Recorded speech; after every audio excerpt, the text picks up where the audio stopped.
Gravy pops up in recipe books from the 18th century constantly.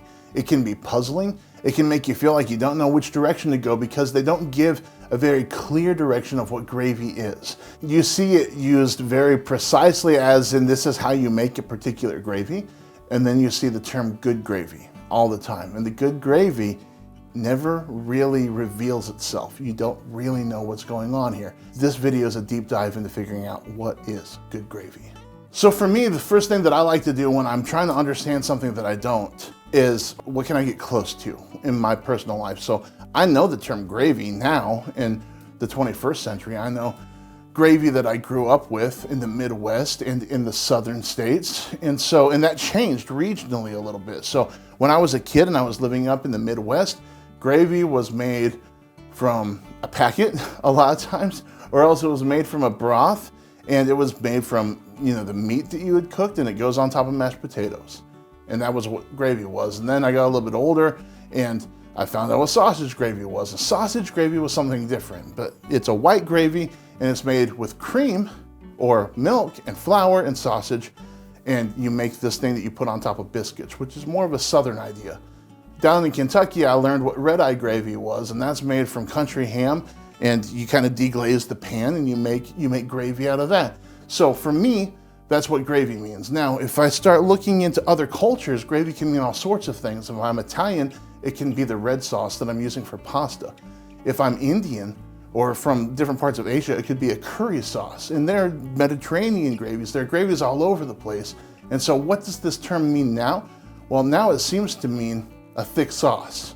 But what did it mean in the time period? And it helps me a little bit to just understand, okay, generally, what does it mean to me?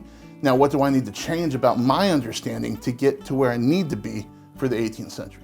So one of the things that can feel a little bit frustrating about this term is I think what the authors of these cookbooks are doing is they're trying to allow grace for the person that's coming behind and cooking these recipes. So when they say good gravy, I think they're saying the best that you have at your disposal, right? Because these cookbooks are going to be used in kitchens of high houses and in low houses. And so sometimes what a gravy can be is just the juice that comes out of a meat when you're cooking it. So when you look at something like the Country Housewife's Family Companion, and they're talking about butchering hogs, and they say, well, if you butcher a hog at this age and this month, the gravy will come good. And what it's saying there is the juices from this meat will be good. And this is the best that you're gonna get. So if I take this piece of beef and I put it on a spit and I cook it over the fire and I have a bowl underneath to collect its drippings, that's gravy for some people. That is gravy. Maybe that's the best thing that they can have. So what we would call a stock or a broth, they're calling a gravy. Now you wanna take that a little bit further, and then you can throw some spices in there. You can throw some root vegetables in there. You can get some carrots, some herbs, some onions, some cloves, some salt, pepper, all in there. And you can even take it even further. Some gravies, when you look for them in these cookbooks, will have 5 different proteins in them. So you'll have bacon, and then you'll have ham, and then you'll have mutton, and you'll have some veal, and then you'll have some beef. And you stack all that together with some spices, a little bit of water, cook that down into a stock, thicken it up, and then that's a gravy. So all of these are options. Now, it does seem strange that when it's a cullis, it's a cullis. And a cullis is essentially a broth that is super, super rich and is worked on for a long time. A gravy seems to stop short of that. This is information coming from 50 some odd cookbooks from the time period that are in my database strictly for my gravy study. Now, there are lots more out there, and there are lots more terms, but it seems like gravy is a specific thing that is coming from meat. And then they throw in a curveball where they're saying, but if you don't have meat, here's how to make a gravy. Now, it seems like that would be just a sauce then, but what they're doing with the sauce is they're trying to mimic the flavors and the textures of having a meat source gravy. So they will make a gravy, and it's made of butter and ale and that sort of thing. So it's got fat in there, and it's got flavor in there, and it's full-bodied, but it's not necessarily a true gravy. Unlike when we just make sauces out of butter. So on the channel, you'll see us make something like an egg sauce or a pudding sauce. You would never call those gravies, and I've never seen them called gravies in the time period. It's a little confusing, but I promise if you do the research, there's a through line, and you can see it there. Now, where this can get even more confusing is when a cookbook is calling for particular gravy for something. So it'll say, a good gravy for a fowl. And then it doesn't have any fowl broth in it whatsoever. You know, it's like, a good gravy for a fowl. And it's like, well, take your mutton and your beef, and then that's the gravy for the fowl, which is not something that I'm accustomed to. Usually, you know, Thanksgiving, you think of Thanksgiving and it's got turkey gravy, and you're gonna take your turkey gravy and you're gonna put it on your turkey, right? Or if you are making a roast, a pot roast or something like that, you're gonna take the broth from the beef roast, and then you're gonna make a gravy out of it and put that on your beef. So it's strange that for a particular cut of meat, they'll have a completely different protein be the gravy for it, and I did not see that coming at all. They're also making gravies out of every meat that you can imagine. And sometimes they're combining that and sometimes they're not. But I know that, like, growing up in Indiana, if I go out to a random person, I'm like, hey, do you want some fish gravy? That's not happening. Nobody wants fish gravy in Indiana. Now, I don't know about where you're from. I don't know out the coastal cities of America or other countries. I have no idea if you guys like your fish gravy, but here, right here in Indiana, heartland of the United States, we do not like fish gravy. But they used fish and they made gravy like crazy. The rules seem stringent in some ways, and then it seems like there are absolutely no rules in other ways. But what we're coming down to and what we're gonna do today is we're gonna build a gravy, and we're just gonna take some basic ingredients and we're going to make a basic gravy, and we're going to take that concept of a good gravy is what you have at your disposal in your house right now. The first thing that we're going to do to make a basic gravy is we're going to cook some meat. Now, you can do this in a lot of different ways. In this particular instance, we're going to fry some in a pan with butter. Go ahead and put that in the pan with some salt and pepper, and we're going to cook that. Once that's done, you're going to remove the meat from your pan, and there's going to be some juices in there, and there's going to be some stuff that's sticking to the pan. We're going to deglaze the pan with a little bit of water, and that is a good gravy. That's a very basic one, but this is for somebody who this is all that they have. This applies as a good gravy for the recipes in these cookbooks.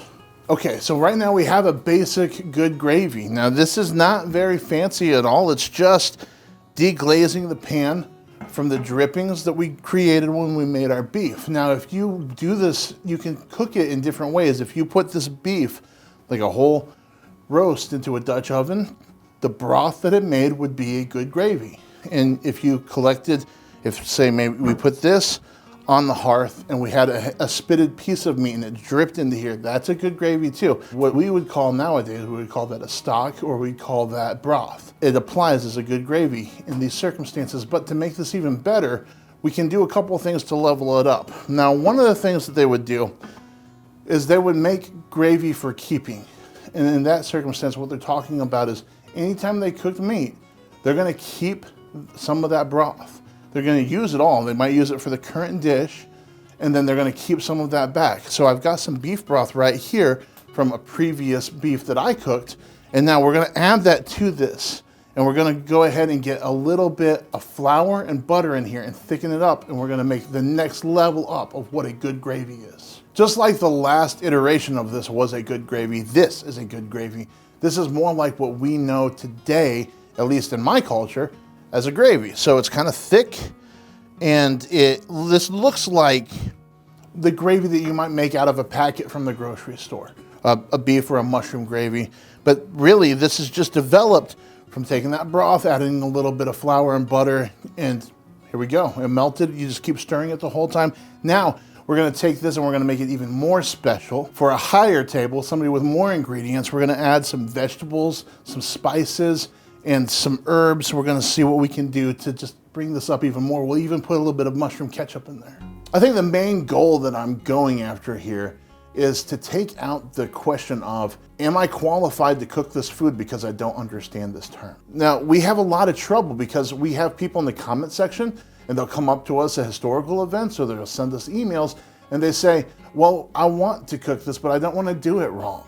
And we've got to get that out of our heads. When you're cooking period food, you don't really know exactly what's going on until you start to do it. And don't let a term that you don't understand hold you back from trying what you know to do, in the recipe. So just because you don't know what a good gravy is, doesn't mean that you can't give that recipe a shot. What a fantastic experiment this has been. This has been really fun for me personally. I hope that it's been fun for you. Now, I'm not telling you I just showed you how to make good gravy.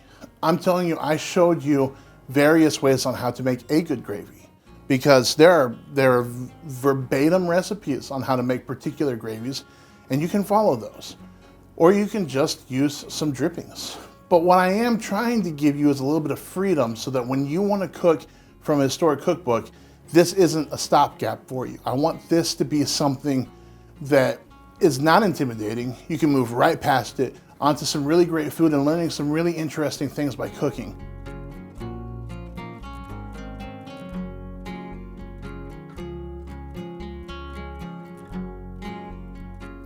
Okay, the gravy is thick, so it coats around the whole piece of meat. It doesn't just run off, which is important. The clove comes through. You can taste some of the freshness. I can't say that I can isolate onion or carrots or herbs, but there's a freshness there that only comes from fresh vegetables that's in there. So it's kind of just, it's all a medley. You can identify the clove because that's easy to identify. The salt, I probably put a little bit more salt in here than I should have.